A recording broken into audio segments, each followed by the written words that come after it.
کہا جاتا ہے کہ مرد اور گھوڑا کبھی بوڑھا نہیں ہوتا۔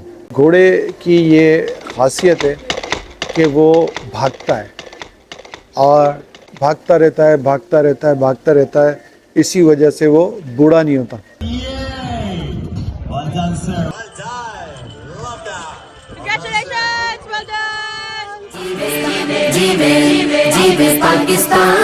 اگر ہم انسان کی مثال لیتے ہیں تو انسان کے اندر بھی کچھ اسٹیجز آتے ہیں، بچپن سے لے کے جوانی تک کے وہ بھاگتا رہتا ہے، بھاگتا رہتا ہے تو جوان رہتا ہے۔ یاد رکھیے انسان کا جب بڑھاپا شروع ہوتا ہے تو سب سے پہلے انسان بھاگنا چھوڑتا ہے، پھر اس کے بعد چلنا چھوڑتا ہے، یار مجھ سے چلا نہیں جاتا۔ جب چلنا نہیں جاتا تو پھر وہ بیٹھنے پہ آتا ہے اور پھر بیٹھنے کے بعد لیٹ جاتا ہے۔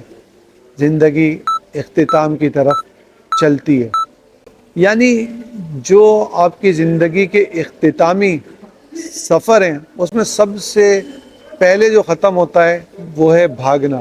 اگر آپ اپنے بھاگنے کو ختم نہیں کریں گے تو آگے والی اسٹیج بڑی دیر سے آئیں گی۔ اپنی زندگی میں بھاگنے کو یعنی کہ رننگ کو ضرور شامل کریں، پیدل چلنے کو شامل کریں۔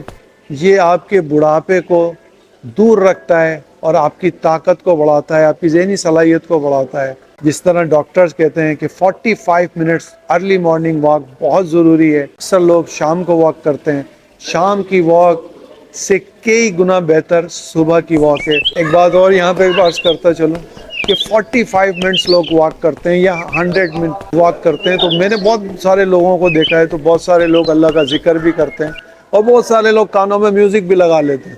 تو اگر آپ یہ کانوں میں میوزک کے بجائے آپ کوئی علمی بات لگائیں تو وہ 1 گھنٹے کے اندر آپ کتنا علم حاصل کر سکتے ہیں۔ آپ روزانہ اگر 1 گھنٹے کی وہ باقاعدہ آپ کی کلاس ہو جائے گی کہ آپ نے کان میں ہیڈ فون میں لگا کے آپ وہ لرننگ بھی ہو رہی ہے آپ کی، وہ سیکھ بھی رہے ہیں آپ، اور آپ کا یعنی کہ دماغ بھی چل رہا ہے، مائنڈ بھی چل رہا ہے، کان بھی کام کر رہے ہیں اور ساتھ ساتھ آپ کے دیگر جسمانی اعضاء بھی کام کر رہے ہیں۔ تو ہمیشہ بھاگتے رہیے، صحت مند رہیے اور اپنی زندگی کو انجوائے کیجیے۔